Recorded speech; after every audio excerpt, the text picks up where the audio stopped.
Yeah, like almost everyone that I talk to that's my age in the States, nobody remembers it. Despite, like, I remember seeing it everywhere in the libraries when I was a kid. For some reason, Americans forgot about Deltora Quest, but Australians stayed strong. Basically, yeah, I think like I know a lot of people would still remember it, like, or Hmm. at least its existence, but I don't know if they would be able to like recount it. Yeah. Why don't you go ahead and introduce yourself to our audience? My name's Zahra. My qualifications include just reading a lot when I was a kid and continuing to read a lot now and still yapping about those requests now. And I'm wearing Undergrowth by Earth Fragrance. We said we'd do this. Um, it's a very nice cherry, damp ground. I think Jasmine would like it if she I wasn't can smell draghead. it through the Get your screen. hands on it if you can. That's that's that's what I have going for me right now. So we originally met because of Deltora Quest, because I took a year offline when I was a teenager because I was like, this is bad for my health. I came back online because of Deltora Quest, because I reread it and I was like, I need to talk to somebody about this. And then I found like a server, I think, that had like you and it was like five people. It was like you, Nat, Lily, This would have been ages, ages ago. It was almost 10 years ago. I was 16. relatively ages, but not super long. Yeah. So it was like, I remember meeting Nat and Lily on DeviantArt because we were all over there before we moved to Tumblr. yeah. But there was another server. It wasn't a Discord server. I don't That even was remember. probably what you. Yeah, I don't even remember what site it was on, but it's been Yeah, 9, almost 10 years. long time. Yeah, My first question for you is, how old were you when you first discovered Deltora Quest? Like, how did you discover it? What caught your eye about the books on the shelf? that's such a good question. It's not one that I can answer straight. I mean, the shortest answer, the most straightforward one, is when I was, I think, 9 or 10 years old. My brother got a copy of Tales of Deltora from the Scholastic Book Fair, and I loved it. And I was like, I'm gonna read the actual series now. Um, but I mean, in terms of like I knew that it existed in some way because my older cousins they loved it, and wrote his other books as well. So like, I remember when I was a kid. This was before they went overseas, so I would have definitely been younger than 9 years old. They were like they mentioned a few things about it. Like I distinctly remember them telling me about the turning 11 into 9 thing that happens in book 2, Yeah. and just explaining why all the books need to be broken up into individual books because otherwise one book with all 15 would just be like way too big. I Mhm. remember them talking about it. I remember seeing the spines on Deltora Quest 3 before I actually like picked up the series myself. So I was just like kind of maybe vaguely aware of it, Mhm. but hadn't actually read it until I was 9 or 10. I had read other Rotter books at that time, but I wasn't also aware of Deltora Quest. Like again, my cousins, one of my earlier memories was them reading book 4 of Rolling Over Into Me when I was 5, which is quite the thing to do to a 5-year-old, just by the way. So read Fairy Realm when I was 6, Mhm. Rolling Over In again when I was like 8 or 9. So like it was a long time coming. Like Rhoda was very present on the scene. Yeah. She was put solid shelves in the library, you know. But yeah, in terms of when I actually sat down and read it and yeah, this is Delta Quest. Yeah, would have been 9 or 10 years old when I was snooping around my brother's things. Okay. And then what was your first impression when you actually started reading the books? I remember really liking them, and I didn't read them in order, so I remember being confused about some things. I Um, I did that too. I read them I out of order. oh, I think everyone did. I started with book 3. Yeah, I think book 3 was one of the last ones I read, and I remember reading Dragon's Nest before Return to Dell because I remember reading it and being like, that was a very distinct memory for me too. Yeah. I mean, but that's part of the fun. Like Mhm. you don't really see all of them in the library at the same time. You just pick what Yeah. you can. So then once you started reading the series, what made you love it? Nah, I liked it from the get go. It was really good fantasy. Like I was big into fantasy, Hmm. and I read out some of the Rodden's fantasy series, but that fantasy really stood apart. Just in terms, I mean, I don't remember what the name for the fantasy is, but some person from the regular world discovers a magical world. That was a big thing back then.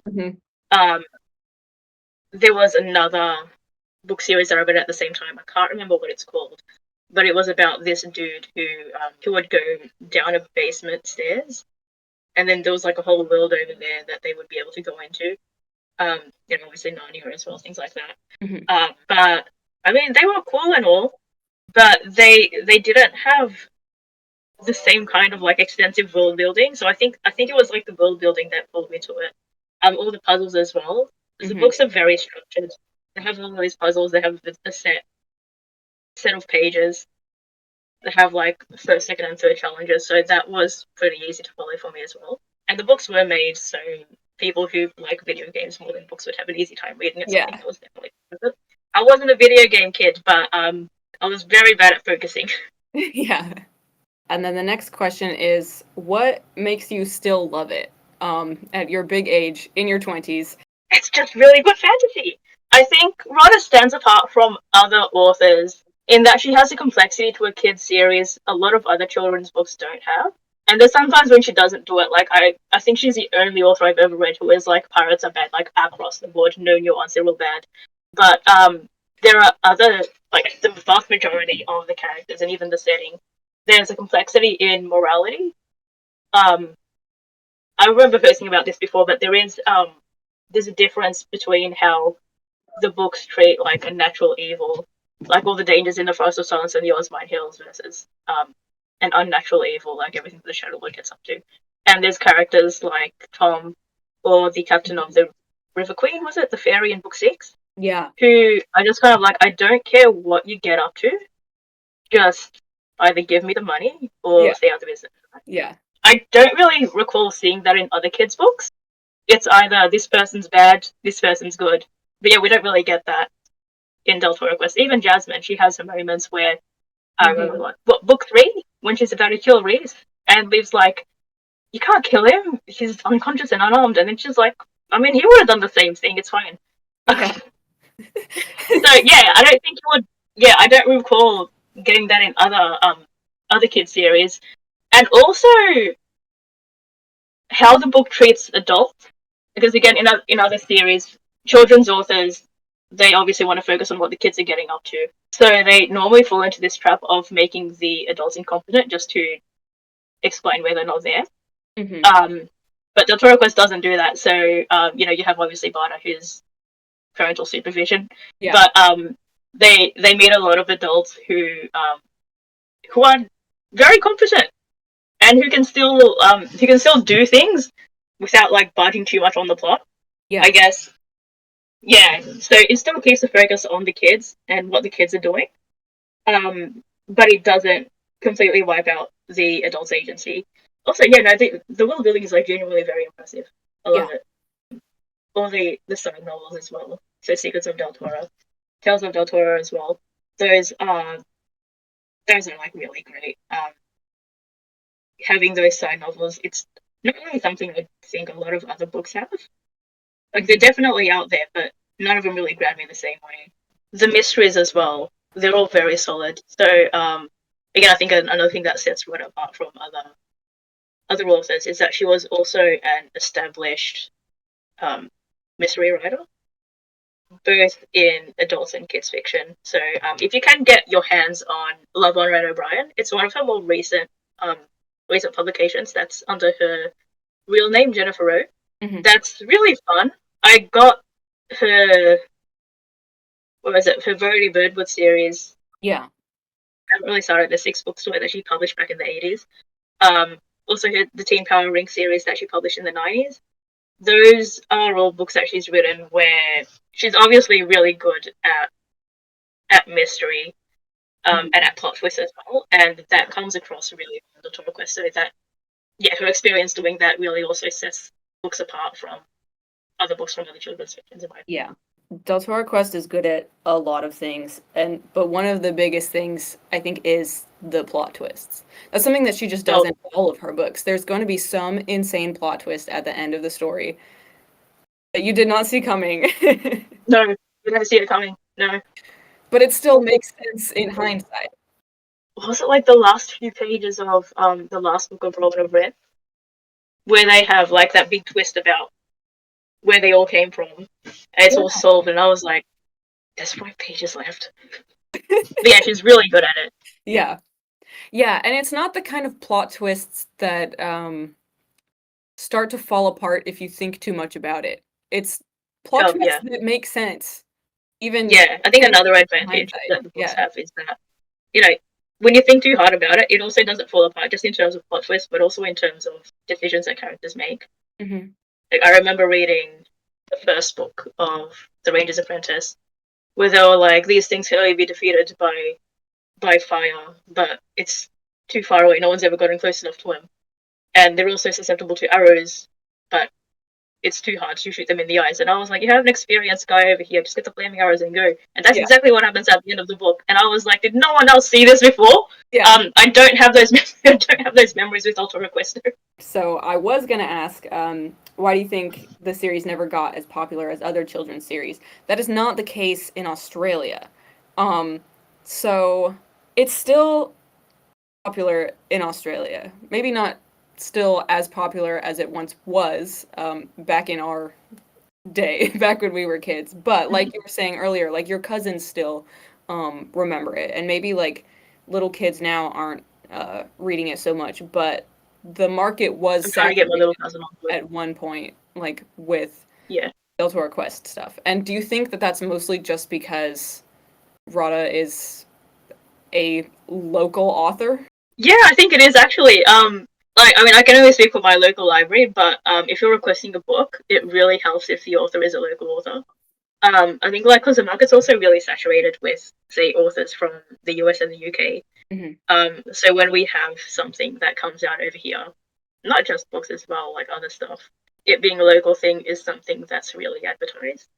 Hmm. And Rhoda, she's still writing books. I don't know if they're being released as much overseas, but she's still writing books. She has a new series out today, the Landable series, and I'm just waiting for my pre-order to come in. So she's still churning them out. She's like, it doesn't really make the news. It's not really publicized, Hmm. but they're out there and they're being sold. So she still remains in the public consciousness that way. Yeah. I guess yeah, I guess kids are just maybe reading other books or other books that she's written more recently, things by other authors. But yeah, I definitely think that her being Australian is part of the reason that it's stuck around so much over here. Do you think that there are things about Deltora Quest that are uniquely Australian? That's a great question. All right, I don't think that there's another Australian series or Australian fantasy series that I would be able to compare it to and be like, yeah, this is the same. But yeah, there are things like Well, Ranger's Apprentice is Australian, but it feels British to me. yeah, yeah. I mean, generally fantasy feels very British or very European. Yeah. Um, but this one, it doesn't feel British. It doesn't feel European. It's I can't say if it feels Australian or I mean, there's definitely parts of it that make me feel like she had the outback in mind, Hmm. like the plains or just the bush with the Osborne Hills. Um, but we have all those dangerous animals, you know. But yeah, maybe apart from those ones, I can't really say that it would feel super Australian. But Okay. again, I don't really have another fantasy series to compare it to, like a local one. Okay. What would your elevator pitch be to someone? Like, why do you think that someone, whether a kid or an adult, should read Deltora Quest? Why is it something that's still worth picking up and spending your time on? I do think, yeah, it's really, really solid fantasy. The mystery elements are also really solid. It, I was gonna say that it doesn't feel dated, but I have enjoyed a lot of books that are very obviously 90s or 2000s. It's, yeah, it holds up as very, very good fantasy. It doesn't give you those moments where, we mentioned before, you say, well, that would have been a lot easier if you just did this instead. It doesn't fall apart when you think about it too hard as an adult. Very solid writing. All the puzzles and the visuals do make it really easy to read if you're not really someone who reads a lot. I'd say give it a crack. I mean, yeah, it's also like they're all very short. Like you can just pick up the first book and read it. It's 120 pages. It's divided into parts. You can just like read it and be like, I like this or I don't like it, because that gives you a very good taste of the series. It shouldn't take more than a few hours to read. The characters are all delightful. Yeah. You know, they're all very fun. They're really good. Even the sickos. Any other things you'd like to say or contribute? No, I think that you should read it. Yeah, I think like read it for a fun time, a good time. Mm-hmm. It's I normally hate saying like always got something for everyone, because that also means you run the risk of it having something for no one. But yeah, if you do like fantasy and adventures, and if you do like mysteries, age doesn't really matter, because it's very solidly written. It's very easy to read for kids. It's very easy to read for adults as well, and also very enjoyable. I think you should read it. Do you have a favorite scene or a favorite moment or just something that like really stuck with you from the books? I really enjoy, like, there's certain groups of books that I think work really well together. Um, so I would love to. I haven't really done this yet because I don't have time. But just reading Shadowgate and Isle of the Dead together, because they both have that kind of like more horror movie spooky vibe. Mm-hmm. Um, there's haunted lighthouses, there's ghosts, there's ghost ships. There's a sicko who trapped her sister into a locket and kidnapped her boyfriend because he left her for a sister. Like, um, yeah, it's real fun. I don't know. I can't really isolate one thing that I really enjoyed, because I enjoyed so much of it for a lot of different reasons. Mm-hmm.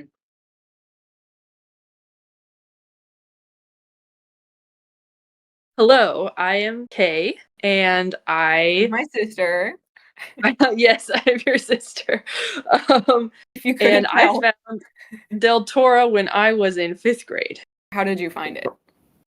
It was in my school's library, and I remember we would have library days, and we would go and just we could wander the shelves, and I saw the front art, and I was like, I need to read that.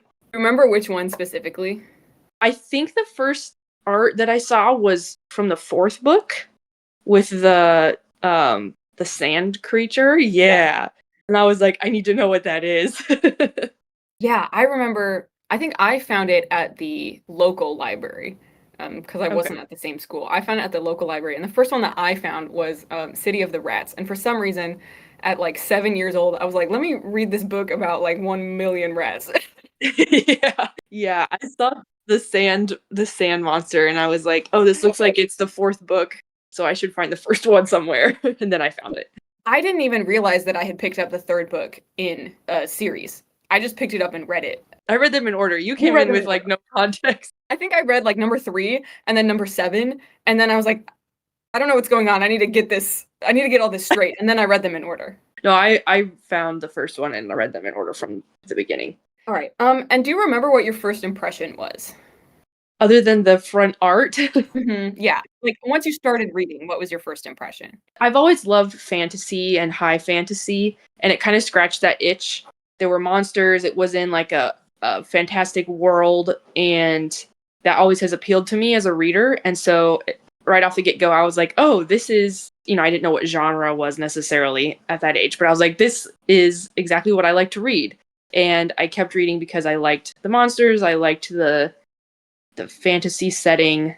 And then as I kept reading, I enjoyed watching the plot progress, and I just kind of wanted to know like what was going to happen next. I didn't necessarily have all those thoughts as a child, but looking back, that's kind of why I liked it. So what makes you still love it as an adult? Because that's one of those series that, for us at least, one of those series that we remember the fondest from our childhood, right? Yeah. Yeah. As an adult, I definitely appreciated the characters more. When I was a kid, it was definitely like, oh, it's, a magical world with monsters. And then as I got older, I was like, oh, the character development is really good too. I really enjoyed the relationships between Leaf Barda and Jasmine, and just watching their friendships grow and develop, and how they process different challenges, and how they each grow individually, but also as they grow together. That really kind of stood out to me even more as an adult, going back and reading it again. Because you just reread them recently, right? Yes, I read them just like last year. It was really nice to go back and read and be like, wow, this is still really good as an adult. I really enjoyed it. Yeah, so it really holds up. Is there a scene, whether it's something that stuck with you as a kid or something that really impacted you as an adult. Is there like one scene that was your favorite or that yeah, I guess that impacted you? Whether it's in a good way or a bad way, if it was like, oh, this is really scary, why is this in a children's book? Or something that when you were first reading it, like really hooked you in. Like, I don't know, do you have a favorite or like a most iconic moment? You can go into spoilers if you need to. If it's something egregious, I can kind of like bleep it out Yeah. in the final edit. A scene that has been most impactful to me in a negative way was our lovely best friend in the background right there. um, when they're in the caves and they're just like frantically trying to get out, and then they realize like after they take a break that they could get stuck in the Yeah. walls. And you can't sit down, you can't rest. Yes, they can't rest. The monster is constantly chasing them, and it just seems like a hopeless kind of like freaky situation. That really freaked me out as a kid, but like not in a like a traumatizing way, but just in like, oh my goodness, these are high stakes. Yeah. And then major spoilers, but like the very end of the very last book, the very like climactic moment, like world's gonna end if this doesn't go through kind of a thing, gives me chills every time. Yeah. Why do you think Deltora Quest never got as popular or didn't have as much staying power as other children's series? I don't know. My initial thought when I was thinking about why it wasn't as popular was, well, maybe there weren't as many copies sold in the US as Mhm. there were in other countries, but I don't know the stats on that. Yeah. So, I don't know. I feel like when I was a kid, the kinds of stories, the kinds of books that kids my age were reading were not high fantasy. Okay. I think kids enjoyed fantasy stories, but in a more familiar setting. So Okay. kids really enjoyed fantasy like that takes place on Earth or like in an Earth adjacent universe. Right. So So that's why things like Harry Potter, Percy Jackson, yes, it's like yeah, magic and stuff, but just in the regular world. yes. I had friends who were interested in high fantasy like I was, but I don't think it was as popular with the majority of children. So Mhm. that could be a factor. It could also be that the people who were interested in it didn't talk about it as much, because I remember like kids would get in groups and talk about Percy Jackson, or Mhm. kids would get in groups and talk about Harry Potter. But I don't ever remember like getting together with a group of friends and talking about Deltora. I would just talk about it with you. Yeah. Yeah, I've also wondered if, even though like almost everyone that I've spoken to has said that the cover art was a major draw for them, like that's the reason they Yeah, picked it up. yeah, I wonder if it was also a huge turnoff for other kids. Um, that could be it, because it is like kind of impressionistic a little bit. it's very, it's a very unique style, and Yeah. it's very monstrous. And I think there's Yes. a lot of kids that are not would not see that as an attractive thing in a book. Maybe Yeah. it's just the sickos like us that were like, "Ooh, monster! I want to read this book." Um, Yeah. it is a very what's the word? Almost like surrealism, right? Because like Yes. it's like an airbrushed painting, very surreal looking, grotesque monsters. Honestly, I blame Deltora Quest for my interest in the horror genre. I think that started me down a path where I ended up becoming Yeah. like someone who's into horror because of Right. this thing. Everybody says don't judge a book by its cover, but as a child, you look at a cover and think, I want to read that, or I don't want to read that. Yeah, that's all you have to judge it by. Yeah, exactly.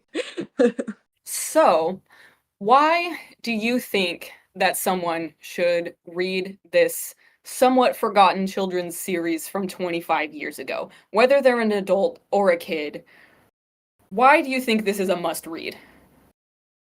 Multiple reasons. It's not just like a really good story, like, oh, it's a great plot and there's magic and monsters and all that, but it teaches valuable lessons about friendship, about bravery, about internal struggles happening as at the same time as external conflicts, and how to balance those things. Yeah, it teaches a lot of friendship, bravery, and then like duty and responsibility over, personal wants and desires. and like balancing all those things. I think lessons that kids and adults can benefit from. It's hard to recommend a series or a story that you really enjoy because it impacts you so much, like on a personal level. You're like, I want other people to be impacted on this personal level too. But it's hard to like explain in depth how much it means to you when you're just saying like, oh, it's a good book. Yeah, I think you're spot on with the lessons to be learned. One thing that I think has always really stuck with me ever since I reread the series when I was about 16, which I think was the last time I read them, the time that I Really? like read them all out loud to the whole family. Um, Oh. the last book of the last series. I mean, everything is like going wrong for all of our main characters, and it sucks. But a repeated theme throughout that book is that the true enemy is despair. And Mhm. when you give up hope, that's when you've lost. Losing the physical battle does not mean that you've lost. You've truly only lost when you give up any hope for Mhm. the future. Mhm. And that's a really intense theme for a children's book, I think. Yeah. But it's something that children can still understand. And it's something that even adults need to hear sometimes. Because, yeah, when you recently reread the series, you read them to your husband, who is in his mid 20s, and he Yeah. enjoyed them, right? Yes, he loved them. At first he was like, "Oh, it's a kid's book. I'll like humor you because you really want to read this to me." And I was like, "Okay, thank you." And then as the story progressed, he was like more and more like, "Hey, can we read more? Like I want to know what happens next." And I think by the time we were in like the last 3 books, we sat down and read them like half a book at a time. So we like got through them in like 3 days. It's one of those stories that I think is for everyone. Even though it is Yeah. geared towards children, I think there's a lot there that adults can enjoy too, because it is really creative and Mhm. there's a lot of genuinely shocking moments and plot twists that Yes. you don't see that kind of level of writing in a lot of children's fantasy like that. Yeah. Yeah, there are a lot of plot twists. Every couple books you're like, "What?" It's the kind of plot twist, though, that holds up because there are Yeah, plot twists that are shocking, but when you spend a couple minutes thinking about it, it kind of falls apart or doesn't make sense. right. But Rada is really, really good at just like a devastating plot twist that you never saw coming, but makes so much sense. And you wonder how you didn't see it coming. Yes. Then you go back Yes, and like exactly. it recontextualizes like half the book, and you're like, oh, Uh-huh. Yeah, it's one of those books that actually reading it again is not as good as the first time, but it holds up really good. Like, it's a different experience in a good way. Reading it mhm. a second time through and knowing how it ends or, like, what the plot twists are, you're like, "Wait a minute. I'm seeing things I didn't see before." Which is always fun because it's you can never read a book for the first time again, but it's one of those where it's like, "Oh, the second time is actually good too." Yeah. That's about all that I have for the questions, unless there was anything else you wanted to say or add. I think the only thing that I wanted to, like, reminisce about was, like, the sense of, like, adventure that it gave me. I remember, like, we would lay awake at night into I don't know how late, but we would just lay there and, like, plan, like, if we went on an adventure, what would we pack in our bags? Where would we go? I remember thinking, like, I wanna go to the Osmine Hills and, like, explore. I had this, like, deep sense of yearning to go out and, like, traipse through the woods and the mountains and, like, survive off of packed food and drink clear water out of a stream. Like, I mean, you could probably do that in today's world if you find the right places, but like that sense of adventure and like journey and just discovery and being out in nature, it was something that really struck a chord with me. And I just have fond memories of like laying in bed at night and planning my escape to that land, even though I knew it was fictional. Yeah. We had like a legit packing list of like everything Yeah, that we would take. we did. To this day, every time I go on a hike like through a forest, I'm like, this is just like in Deltora Quest. Yeah, yep.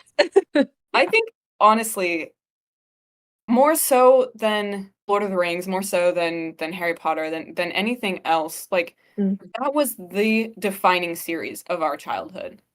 Yeah, I think so too. It was a little bit more accessible than Lord of the Rings, not in the sense of like accessible for us to find the books and read them, but I think as a child, the style of writing was much more accessible, readable. Not that Yeah. Lord of the Rings isn't readable, but maybe it is for a second grader. Yeah. I mean, it's not to say that those other series didn't impact me in other ways. I got into Lord of the Rings when I was a little bit older, Yeah. and I think Deltora Quest was special to me because it was something that I found on my own. Because it Yes. was something that it seemed like only you and me shared. Mm-hmm. And like when I read Lord of the Rings, it was because Dad was like, "Here, do you want to read this?" And I was like, "Sure." Right. You know, Yeah. And when I read Harry Potter, it's because Dad was like, "I'm going to read this out loud to you." And I think he did the same with like Narnia. Um, Yes. but Deltora Quest was always like this little gem, pun intended, Unintended. that just felt like it was so cool and beautiful, and it was just something that I loved that was special to just me and you because our friends had no idea what we were talking about and thought Yep. that the monsters were weird looking and so that might be part of why I think it has so much charm and personal meaning to me. It did feel like that kind of like, oh, we found this on our own. It was fun because we were reading it around the same time and we like connected over it and it was like our little thing. It's fun when you find a book on your own that you enjoy that wasn't recommended to you. You're like, I found this and it's mine. Mhm. This is my hole. It was made for me. Yeah.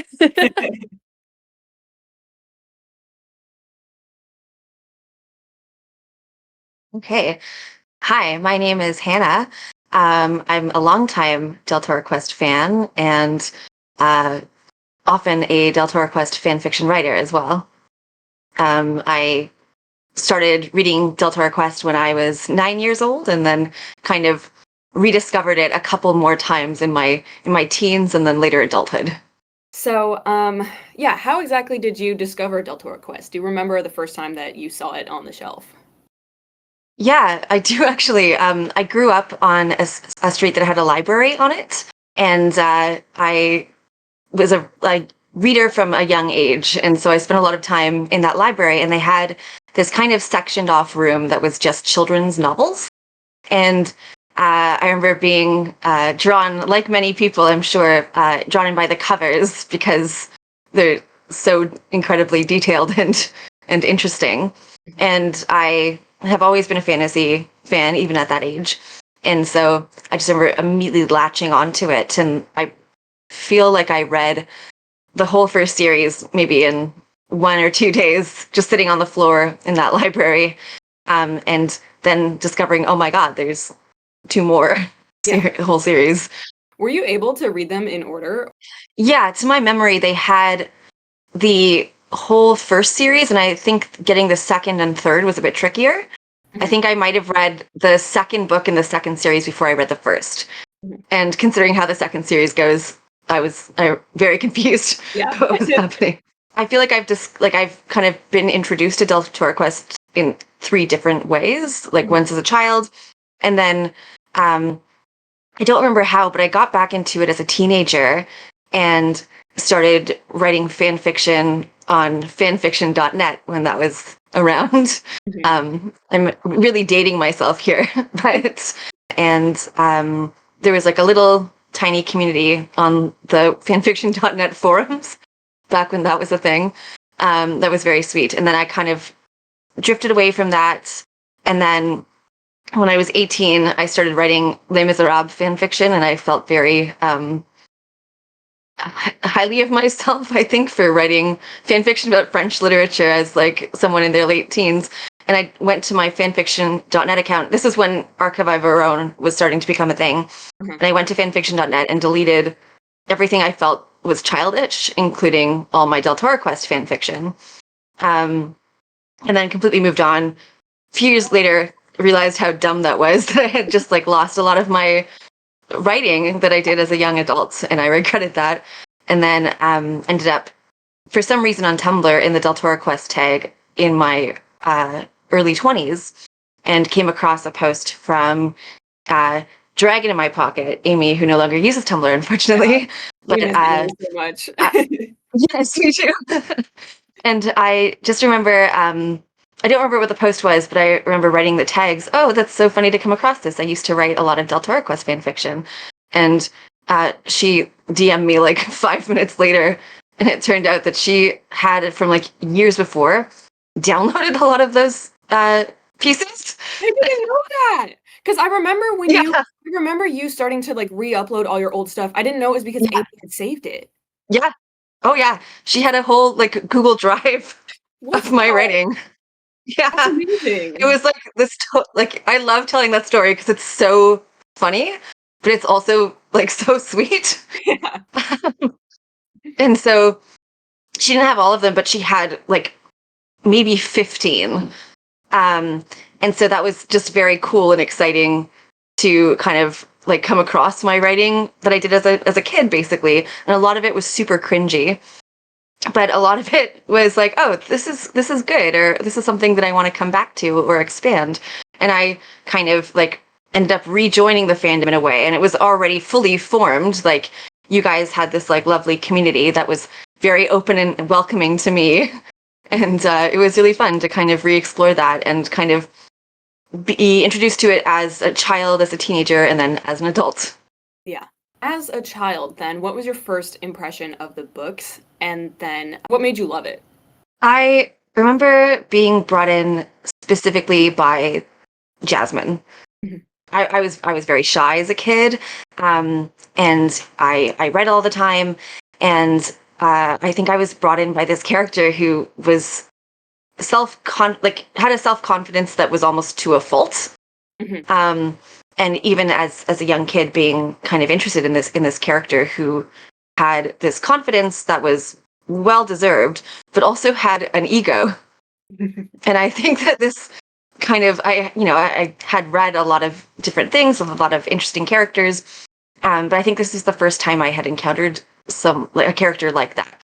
This very strong young girl who was like who kind of sucks sometimes, and I I remember just being as like even a kid just being like, oh, this is different, this is very cool, and just I really enjoyed the plot, and just I think plot twists that exist in Deltora Quest are very unlike plot twists that exist in almost any kind of fiction, Mhm. especially children's literature for sure.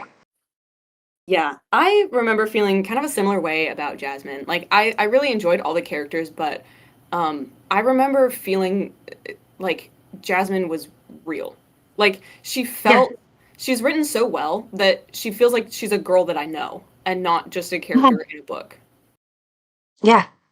Yeah, I Yeah. completely agree, and I think that's the case for a lot of those characters. But I think, like to this day, in that story, but also in kind of any story, Jasmine is still a character that stands out to me for those reasons. Mhm. You can answer this next question like for your teenage self and I guess for your adult self. What brought you back to it or what makes you still love the story as an adult or as a teenager? Yeah, As someone that's maybe not the target audience. I think what brought me back initially as a teenager was nostalgia, Mhm. because I had read those books as a kid, and I don't remember exactly the way I started rereading them, but I just remember rereading them or rereading the first series and just kind of remembering a lot about like my childhood and what I enjoyed, what I loved then. Mhm. And I was like, oh, these books are still, they hold up. They're really great fantasy stories. And then I started rereading the second series, and I was struck by how dark they are. Yeah. Um, like the plot of like the Shadowlands series is so hard to read sometimes. Um, it's really dark. It's really upsetting. And I remember being a teenager and kind of reading the Faith plot line, and I had remembered, from my childhood how it was resolved. But Mhm. I remember being like 15 and rereading that plot line and just having this like faint sense of dread. Like I knew what was coming and I couldn't stop it Yeah. because it's so horrific. And so I think that was what kind of drew me in then. I was in a reading slump in my teens, and I remember rereading those books and kind of rediscovering fantasy in a way. Um, and then as an adult, I think what kind of drew me back in was how well they hold up. Like, these are still compelling stories, and yeah, I'm not the target audience at all. These are such compelling stories with such compelling characters, like we were talking about with Jasmine. She's the standout, I think, but there are so many characters that I think are written in such, as you said, real ways. Like, they really read as real people. Yeah. I think obviously Leaf is a massive example. As the protagonist, he does a lot of dumb stuff. Like, he makes a lot of choices that I think protagonists in novels, particularly children's novels, the authors wouldn't allow them to make those choices because sometimes they're selfish choices or clearly the wrong choices. And when he makes those choices, you're reminded that you're reading about this character who just feels like a real person, feels like, yeah, these are choices that a 16, 17, 18-year-old boy would make. Yeah. What else do you think makes it hold up so well to an adult audience and to people that are like well versed in fantasy? Like, why does this children's series seem to surpass a lot of the stuff that's out there? Yeah, I think a lot of it is the connections between the characters, the dynamics. I think are really interesting. Like, I think the Jasmine Doom dynamic, for example, is so excellent, and unlike a lot of character dynamics that you see. Right. There's nothing So really to compare it to. It's kind of unprecedented. yeah, yeah. No, it's this strange, wonderful relationship, and I think it's so lovely, and so odd, and so them. And so it's things like that that I really find interesting, the different like little dynamics between different characters. The Jasmine and Glock connection too is also something that I still find so interesting. So I think it's a lot of these strange little connections. It's a strange series. Yeah. And I think what makes it interesting are these strange connections between the characters, but also the strange connection to the world. Like, the series title has the name of the world in it. It's called Deltora Quest. And the world is very much a character in the story. And we see that especially in the first series, but moving on to the second and third, like the land is a character in itself. And I think that's a really interesting way to tell a story and to world build, is to make the world a character. Yeah. And so I think that's very compelling. Yeah, I never really thought about it that way before, but you're right, because the tagline is Deltora is a land of monsters and magic. The tagline is about the land, not about the story or the characters or the quest. All right, so you mentioned off camera earlier that the series didn't seem to have as much staying power in Canada, where you're at, same as in the US, where I'm at. Why do you think it never stuck around the same way that other popular children's series stuck around? I mean, if I were to talk to someone our age and ask if they remember Percy Jackson, or even something a little more niche like the Spiderwick Chronicles, like, most people would remember those things and have fond memories of reading them. But for some reason, there's kind of a gap where Deltora Quest should be. In some ways, it's a mystery to me because in my biased mind, I think they should be very popular. But I think that it might be the fact that a few different things. I think the fact that it's 3 series, maybe some people would see it as a chore to read, especially kids. Because yes, same with me. Like, I have a lot of friends who are readers, and none of them have read Deltora Quest, or at least don't remember reading it. I think it's a marketing failure, to be honest. Like, I don't think that Scholastic did a good job at marketing it, I think, seemingly in North America. As far as I can tell, they are no longer published in Canada. When I was first kind of trying to get my hands on physical copies of the books, like, I guess 7, 8 years ago, it was really difficult. I had to mostly thrift them or buy them from like online used bookstores. Yeah. Because they aren't carried in like our major bookstores. And I think that's like a weird marketing failure that I don't really understand. I had to get at least 2 or 3 of these from Australia. Yeah, same. And I think it's a real shame. I think like a literature failure. I think it's a missed opportunity. I was thinking about that question when you sent it to me a couple weeks ago, and I realized I don't have a proper answer. Mhm. I think it's like a strange literary mystery, Yeah. and I wonder if it's a mixture of things. Yeah. Yeah, that's what I'm trying to investigate now. I've had a lot of different Mhm. answers. I mean, obviously when I interviewed Zahro, it was a different question because people do remember Mhm. Delta Quest in Australia. Yeah. Um, but when I talked to my sister, it might be kind of a double-edged sword. So you know how the covers are the things that like drew us to them? The covers Mhm. also, like they're beautiful. They're also kind of grotesque. And so I wonder if that could be off-putting to a certain demographic of children that doesn't want Yeah.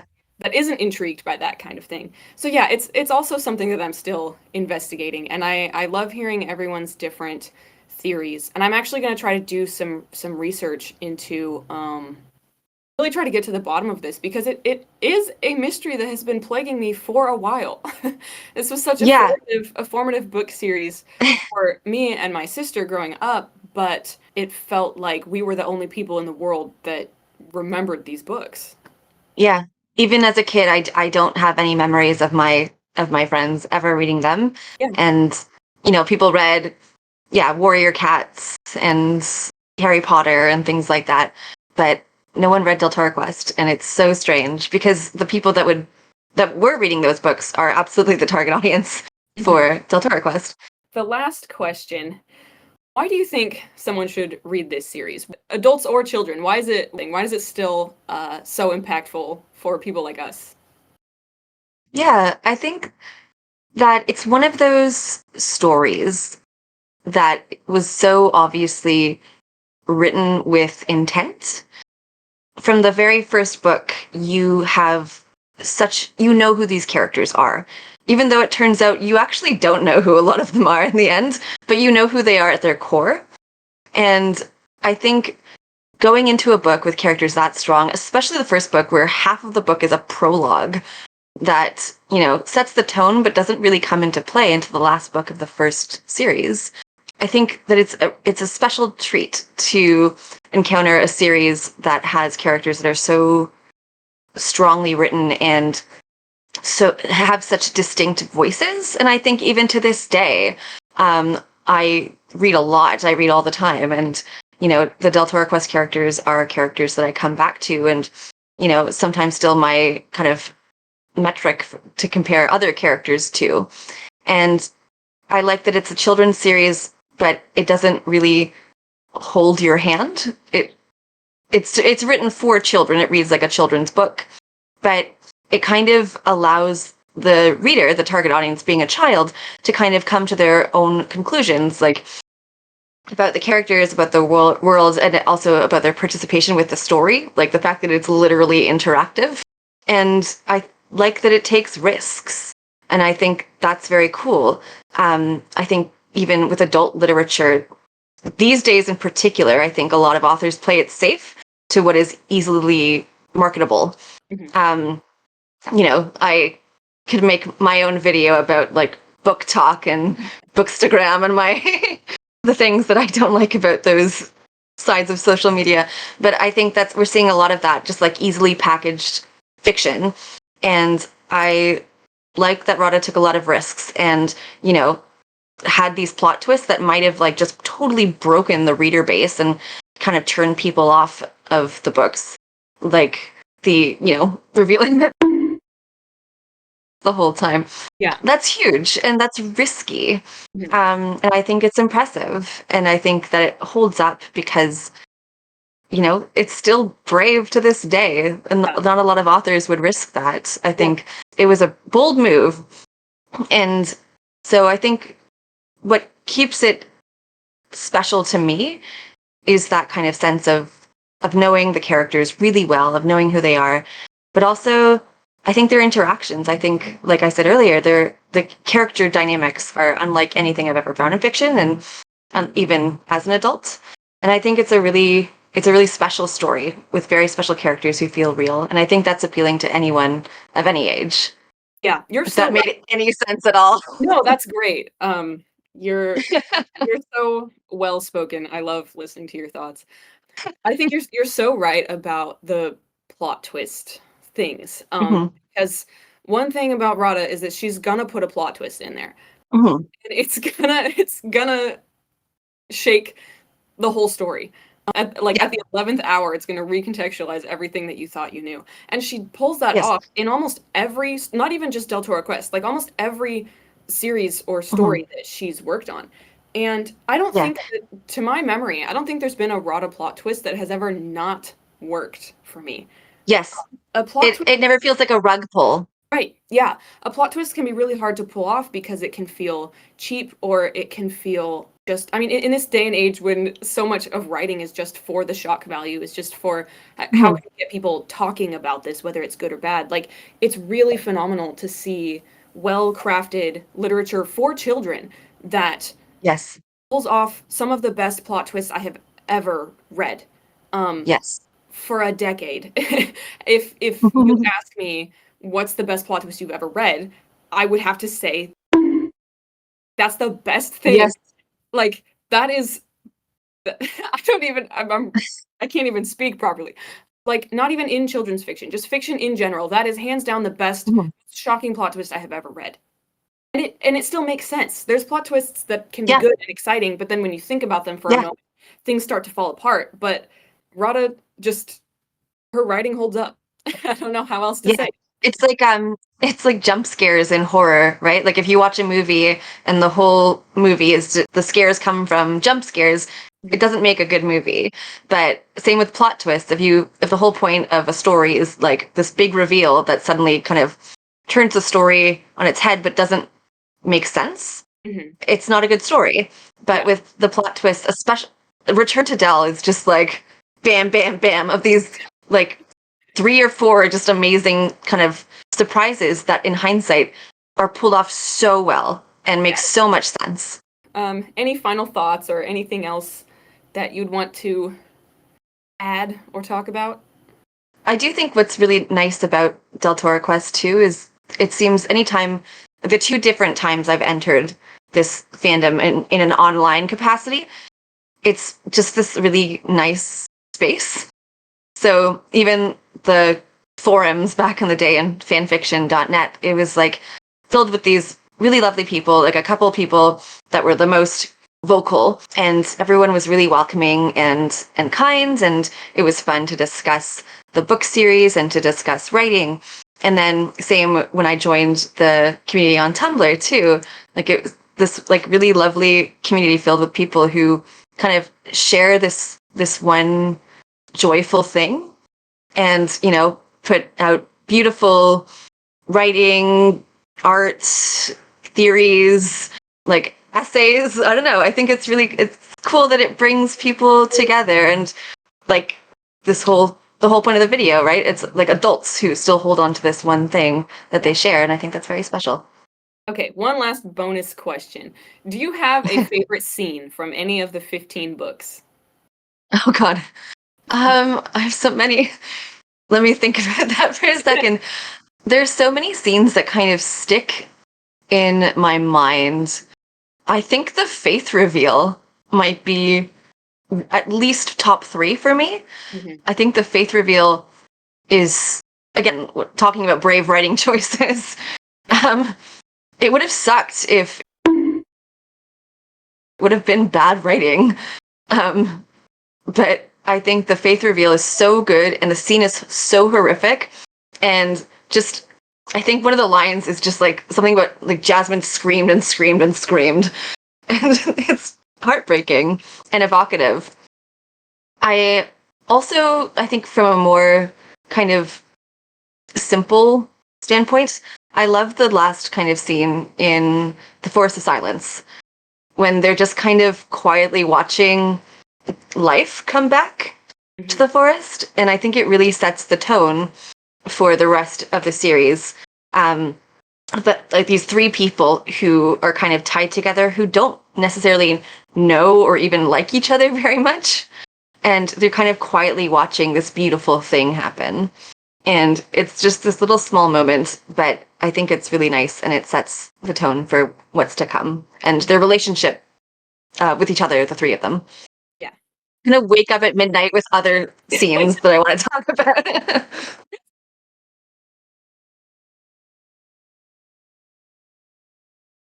Yep. I'm Zann. I am from Australia, and I I suppose I've been a deltora fan since I was a little kid.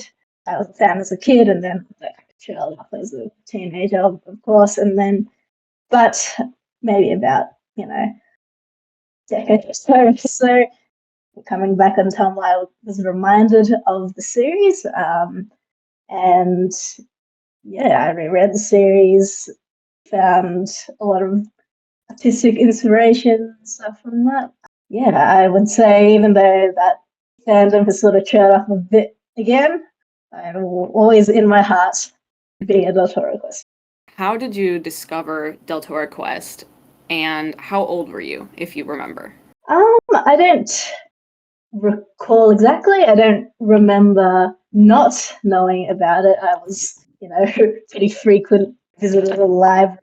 I would have seen those signs with the series, like drawings on it many, many times. I would have been, maximum probably 7 to 8 when I first discovered them. And then they were always at the Scholastic Book Fair, so would have, seen them there as well. That seems to be a pretty common age for a lot of people, like 7, 8, 9. Yeah. Okay, and then what was your first impression reading the books? The front covers, they're so beautiful, so grotesque, and I think I kind of had those images in my head throughout reading them. I remember that sort of feeling of oh, that's kind of makes me a bit uneasy, but it's kind of really cool and new and interesting, sort of sticking with me throughout the books.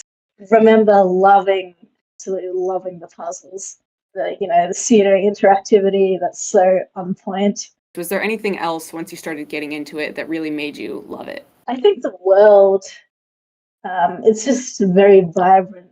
I mean, at that age, I would have read anything from cover to cover, regardless. But I think another thing that kind of stuck in me is that, it was sort of like an introduction to maybe a few more slightly difficult concepts as a kid. Like, for example, your character development across the series. People go through some pretty significant changes.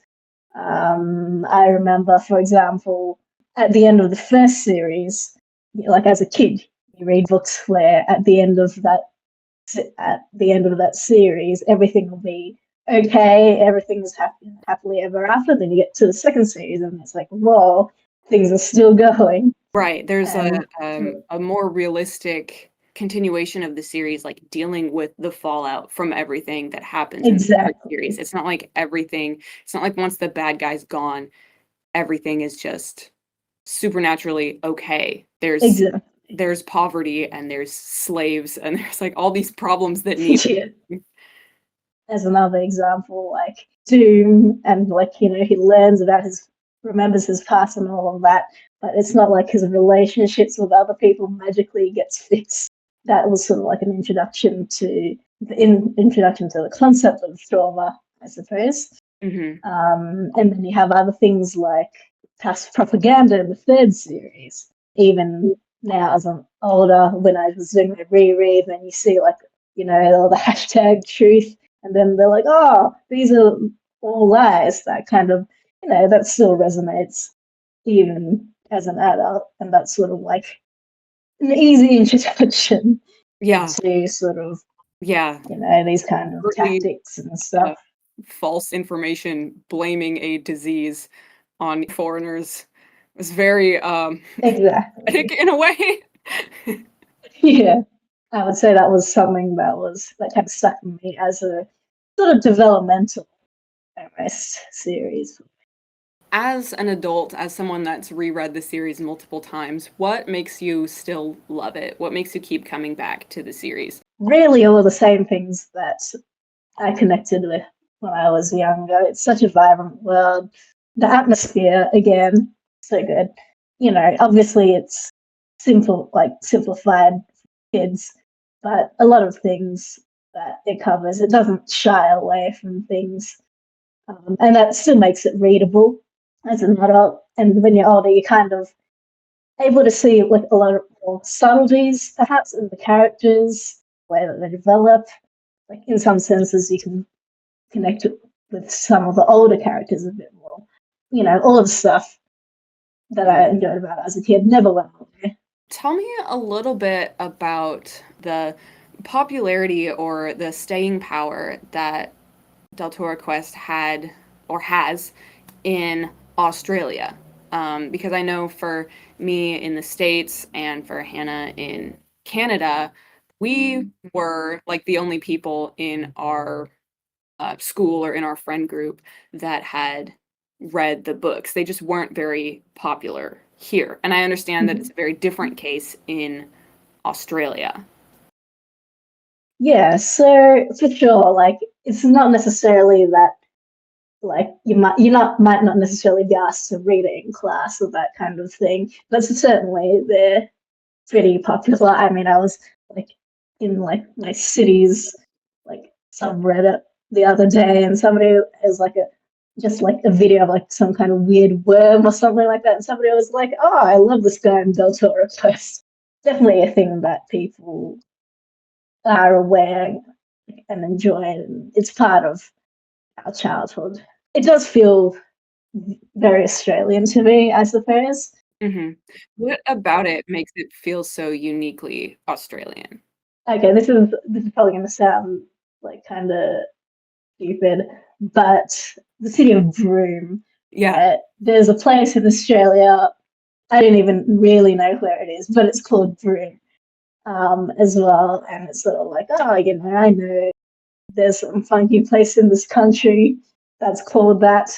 Um, of course, you have like the stereotype monsters everywhere, everything's trying to kill you, kind of thing, which I think is actually more applicable to like the US and Canada. But where you're kind of aware that, you know, all the animals in your country are kind of weird and funky, and that carries over. And of course, it's just ever present in your bookshops and stuff like that. So Yeah. Do you have any theories as to why it stuck around in Australia? I mean, I guess aside from like the hometown pride, right, of an Australian author that writes a very Australian story. But I mean, it sold tons of copies in other languages, sold tons of copies worldwide. There was an anime. We don't talk about that, but there was an anime made of it. Do you have any theories as yes. to why it didn't really stick around outside of Australia? That's a really good question. Because like I would say like the hometown pride is actually quite a decent time. It could simply be that the relative unavailability, which I assume begets that unavailability. Like I used to work at a bookshop, and you know, if people didn't buy books after a certain time, return to the publisher. We literally only had on the shelves what people were buying, I suppose. So if something burns out fairly quickly, perhaps then people just forget about it. Mm-hmm. And then also then you don't see it as much in your libraries, etc. That means that the new generation or whatever are also not going to pick it up years later.